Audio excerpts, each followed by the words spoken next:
संतोष मेहरोत्रा जोड़ रहे हैं, आरएसएस से जुड़ना, इनको जोड़ रहा है। आरएसएस से जुड़ना, किसी भी व्यक्ति का किसी संगठन विशेष से जुड़ा होना और उसमें मेरिट नहीं होना, ये दोनों बड़ी मुख्तलिफ चीजें हैं ना।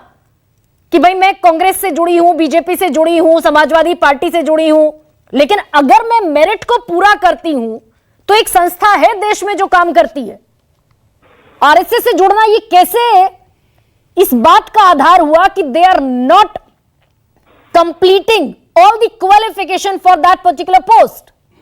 प्रोफेसर राजीव कुंवर सिर्फ वही बता रहे हैं दिल्ली विश्वविद्यालय का हाल जो 4,500 नियुक्तियों ने साबित कर दिया है, और उसके आधार मेरे पास भी हैं। जेएनयू के नियुक्तियों के बारे में पूरी तरह से आरएसएस का हाथ वाइस चांसलर और उनकी कमिटी में रहता है। और आप जो ये बात दावा और ये जो 181 वाइस चांसलर चिट्ठी लिख रहे हैं, ये मैं आपके श्रोताओं को याद दिला दूं कि यूजीसी के जो चेयरमैन हैं, आप कह रही हैं कि यूजीसी नियुक्ति करता है। अरे यूजीसी के चेयरमैन कौन है? वो उनकी नियुक्ति किसने की थी? मिनिस्टर ऑफ एजुकेशन, हमारे ही विश्वविद्यालय के चेयरमैन तो वाइस चांसलर थे, वही तो बना दिए गए। क्यों बना दिए गए? 1 जनवरी 2016 को सबको मालूम है प्रोफेसर जगदीश कुमार ने क्या किया जेएनयू में, किस प्रकार की नियुक्तियां हुई हैं, सबको मालूम है। वही बातें मैं दोहरा सकता हूं, मगर जो राजीव कुंवर साहब ने कही है। और ये याद दिला दूं आपके श्रोताओं को, यूजीसी किसको रिपोर्ट करता है? यूजीसी के चेयरमैन किसको रिपोर्ट करते हैं? Absolutely union government. ये तो मैंने आपको बता ही दिया आज की तारीख में। यूजीसी रिपोर्ट करता है मिनिस्टर ऑफ एजुकेशन को, और मिनिस्टर ऑफ एजुकेशन किसको रिपोर्ट करता है? प्राइम मिनिस्टर को। और आज की तारीख में मिनिस्टर ऑफ एजुकेशन का कोई रोल नहीं होता। मिनिस्टर किसी भी मिनिस्ट्री का कोई खास रोल नहीं होता है। रोल होता है तो वो प्राइम मिनिस्टर्स ऑफिस का होता है, जहां पर आरएसएस का बोलबाला है। और ये बोलबाला है कैसे, ये भी समझना आवश्यक है। हर मिनिस्ट्री में, हर मिनिस्टर के ऑफिस में आरएसएस का उच्च अधिकारी बैठता है।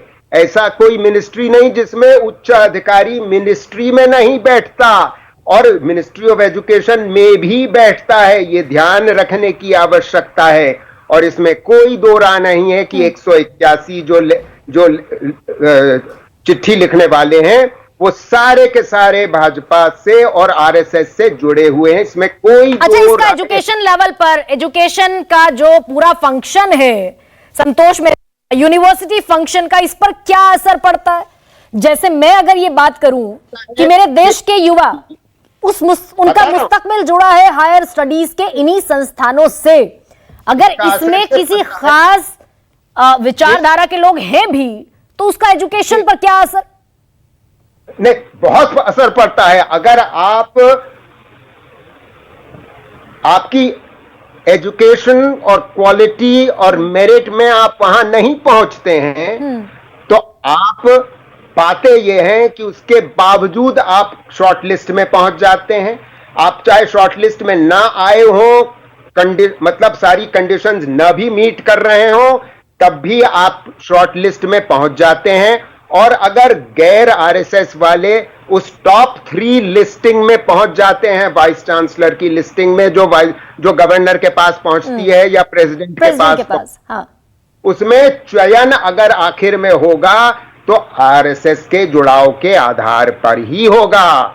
ये बदलाव पिछले 10 साल से पूर्ण हमारे जितने टीचरान हैं, जितने पहले के वाइस चांसलर्स हैं, सब ने देखा है।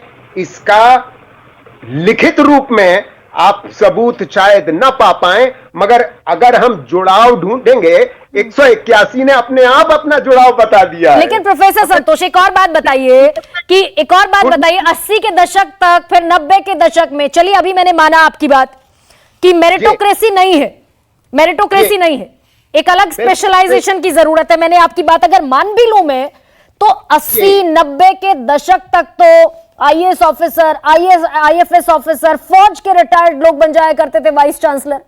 वो भी एक डीमेरिट थी, जिनका कोई एकेडमिक एक्सपीरियंस नहीं, वो उठ के वाइस चांसलर बन गए। गरिमा जी माफ करिएगा, वो इक्का दुक्का केस होता था। वाइस चांसलर अधिकतर स्कॉलर होता है, क्योंकि स्कॉलर ही जानता है एक यूनिवर्सिटी को चलाना। और आप 90 के दशक में देख लीजिए, 2000 के दशक में देख लीजिए, 2014 तक आपको उस नॉन आरएसएस ग्रुप में ऐसे 90% जो प्रोफेसर हैं, क्योंकि आरएसएस से आज की तारीख में 10% से ज्यादा जुड़े नहीं होंगे प्रोफेसर, चाहे कोई भी फील्ड हो। और उन 90% में आपको उच्चतम कोटि के स्कॉलर्स हर फील्ड में, हर डोमेन में मिलेंगे। तो मुझे ये कोई न कहे कि ऐसे लोगों की नियुक्ति होती रही जो कांग्रेसी थे या उस पार्टी से जुड़े थे या उस पार्टी से जुड़े थे।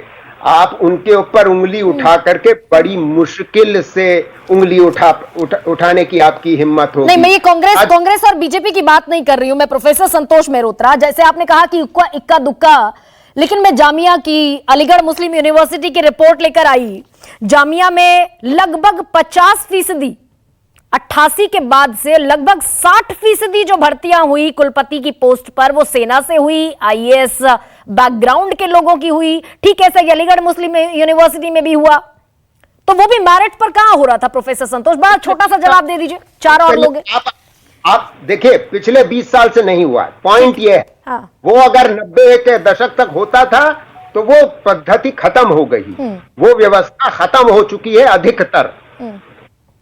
चलिए ठीक है प्रोफेसर संतोष।